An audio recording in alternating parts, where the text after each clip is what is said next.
Bismillahirrahmanirrahim.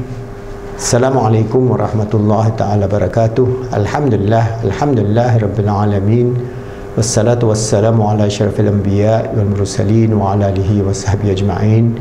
Alhamdulillah, segala pujian bagi Allah Subhanahu wa taala yang memberi kita kehidupan, dan memberi kita ketenangan dan ketenteraman, dan memberi kita peluang untuk menjalankan dakwah di bawah latihan Positive Islamic Psychology, iaitu Life Coach Training Program, di mana kita melatih dalam bidang motivasi, coaching, mentoring dan counselling, terutama menghadapi isu-isu eksistensial yang akan datang, iaitu kita akan menghadapi satu zaman yang sangat menggerunkan, iaitu bila climate change ataupun perubahan iklim ini menyebabkan banyak isu-isu dari segi bagaimana kita nak hidup itu akan terhurai, dan kita kena melakukan sesuatu yang positif.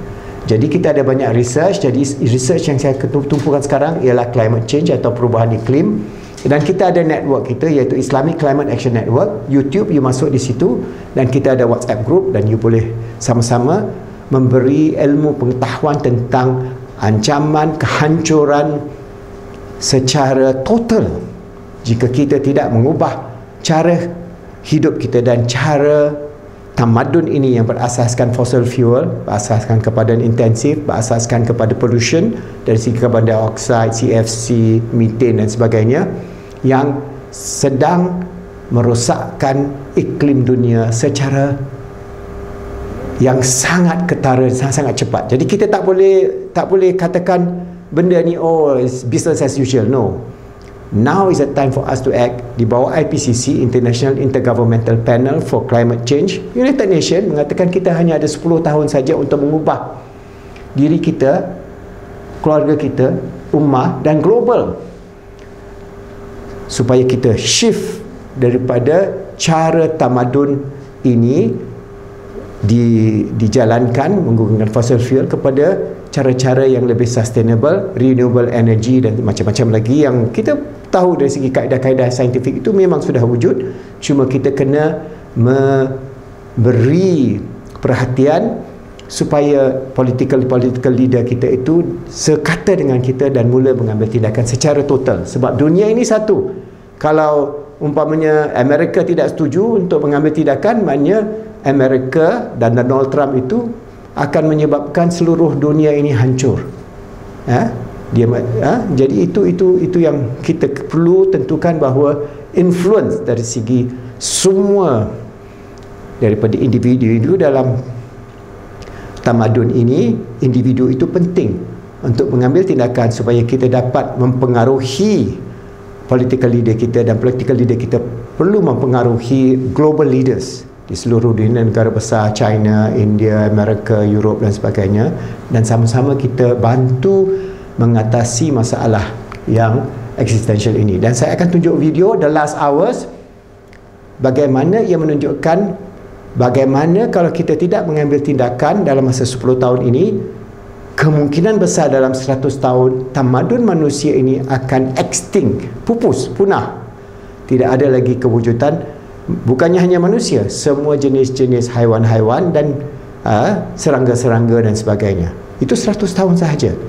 Kita ada window of opportunity di bawah IPCC, Intergovernmental Panel for Climate Change, United Nations. Kita ada 10 tahun saja untuk alih dari segi carbon intensive civilization kepada satu sivilisasi yang berasaskan renewable energy dan yang sustainable dan eco-friendly. Itu sesuatu yang kita boleh lakukan, dan sains dan teknologi itu semua ada. Jadi kita perlu tentukan bahawa kita boleh mengatasi masalah ini. The last hour of extinction, warning to the world to extinction. Akhirnya kehancuran menuju kepada kepunahan. Kalau kita tak buat sesuatu, punah, habis.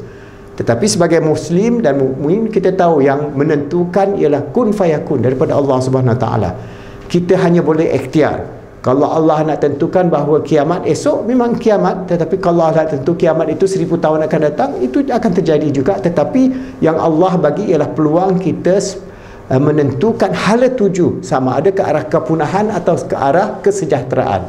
So, kalau kita teruskan dengan climate issue ini, dampak kerosakan daripada perubahan iklim adalah tentang cairnya ais laut, ais di Arktik dan Antartika, bila ais itu cair, methane hydrate di bawah Antartik itu akan mula mengeluarkan gasnya, dan gasnya itu 100 kali lebih poten daripada CO2, dan ia akan menyebabkan suhu meningkat 2 darjah Celsius, naik lagi 2 darjah Celsius.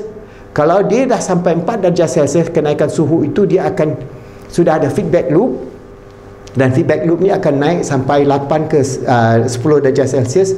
Di tahap 6 degree Celsius semua akan hancur. Dunia ini dan semua kehidupan di dunia ini kemungkinan besar akan hancur. Jadi video The Last Hour ini adalah sesuatu yang anda perlu lihat sendiri, fahami dan pass kepada kawan-kawan kita semua di mesti WhatsApp, social media, bagi kita share dan faham apa dia ancaman kepada diri kita, anak kita, cucu cicit kita tentang kewujudan umat manusia ini sendiri. Kalau kita biarkan political kita yang rakus, yang greedy, yang tidak kisah, akhirnya bila semuanya rosak, bukan hanya kita jadi mangsa, mereka pun akan jadi mangsa. Yang billionaire dengan berbil-bilion duit kertas mereka, apa gunanya? Makanlah kertas, tak boleh hidup. Jadi video ini sangat penting, hanya 10 minit sahaja, The Last Hour. Saya harap anda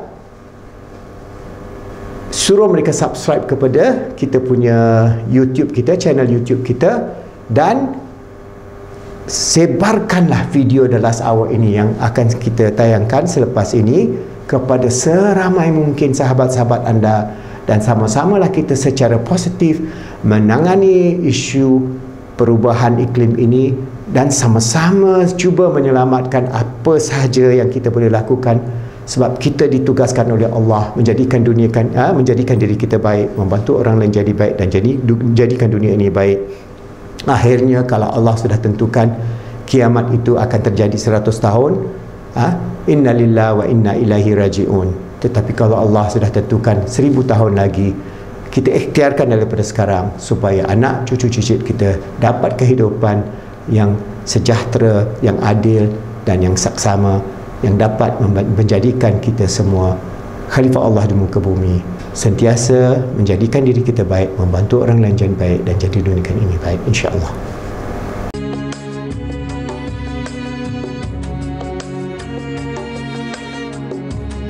Till now, most of the discussion about global warming has been about its destructive impact on the climate, about melting sea ice, about the potential for massive crop failure, and about the millions of refugees who will have to flee from rising sea levels.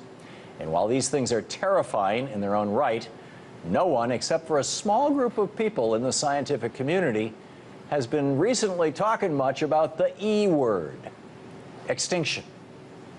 Well, it's time we started talking about extinction.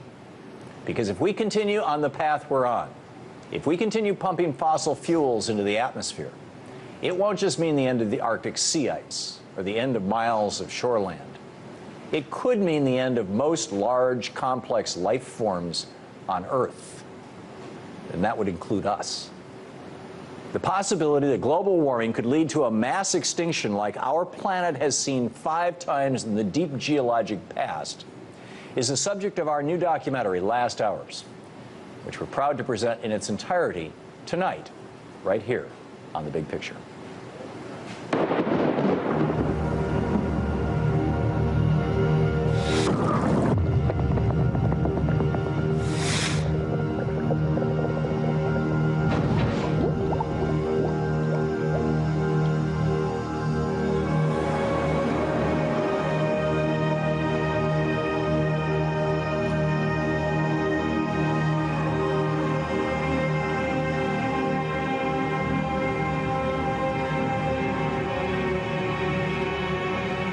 Consider this, nearly all life on Earth could go extinct because of man-made climate change.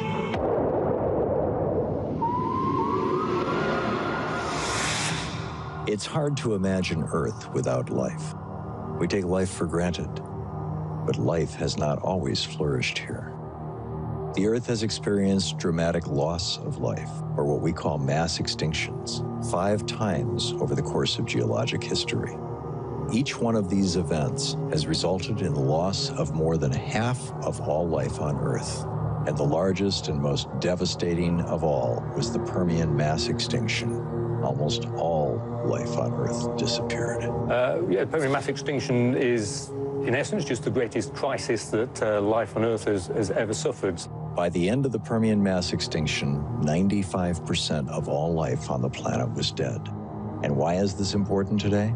Because today, a sixth extinction is underway, one that will test the survival of not just human civilization, but possibly of the human species itself. And it bears a horrifying resemblance to several previous global warming-driven events, like the Permian mass extinction. I think it is certainly extremely significant that a lot of the main crises of the past are associated with global warming, and so with obvious implications for the present day. When we think of extinctions, we think of the dinosaur-killing KT mass extinction, which was triggered by a sudden catastrophic collision with a meteorite. But the most deadly force behind all extinctions isn't from outer space. It's from underground, underwater, and under the ice, where trillions of tons of carbon lies in wait in the form of frozen methane. If this methane melts and is released into the atmosphere, it will produce a sudden and massive global warming. During the Permian mass extinction, greenhouse gases were released by volcanic eruptions in an area that is today called the Siberian Traps. These, along with the heat from the lava flow itself, warmed the atmosphere of the Earth by at least 6 degrees Celsius. That much global warming took a huge toll on land, animals, and plants, but far worse, it warmed the oceans enough that methane, frozen deep under the sea, melted and was released into the atmosphere. That enormous release of methane, a powerful greenhouse gas, pretty much doubled the level of global warming and killed off over 95% of all life, both on Earth and in the seas. It's a kind of a scary thought, but maybe one of the best geological analogs for the kinds of rapid changes in climate and CO2 in the atmosphere that we're going to witness now and for the next few centuries, potentially, is this end Permian time when, as you know, that culminated in one of the largest mass extinctions that we know of. And of course, looking at these ancient events shows us times of global warming, and the atmosphere doesn't care whether the carbon dioxide comes from human activity or from a volcano. It has the same end effects. The numbers are very similar from some of the giant lava flows in Siberia. The amount of carbon dioxide they release is very similar to the sort of fossil fuel burning carbon dioxide release that we're doing sort of decade after decade today. Today, carbon dioxide in the atmosphere is above 400 parts per million, a level not seen any time in the history of human life on Earth. We are increasing CO2 levels in the atmosphere at rates far greater than any of the most rapid events that happened in the deep geological past. There is no precedent for what we are doing to the atmosphere. It is an uncontrolled experiment. As you warm the environment, that causes the release of more carbon, which is either methane or carbon dioxide, into the atmosphere. That in turn increases the rate of warming, which releases even more carbon. And you can see how this begins to cause a so-called positive feedback, or just an ever-increasing amount of heating. At the end of 2012, the World Bank issued a report warning governments around the world that a 5-degree temperature increase is likely unless drastic action is taken to curb carbon emissions.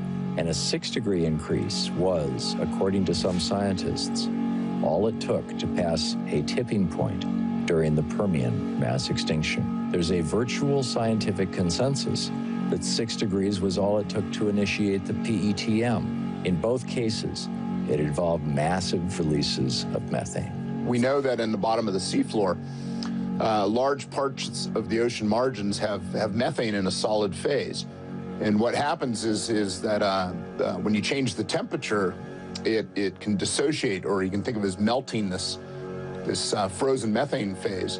And so the idea is that during some of these events, we have some triggering or initial cause that forces the ocean temperatures to warm, especially in deep parts of the ocean.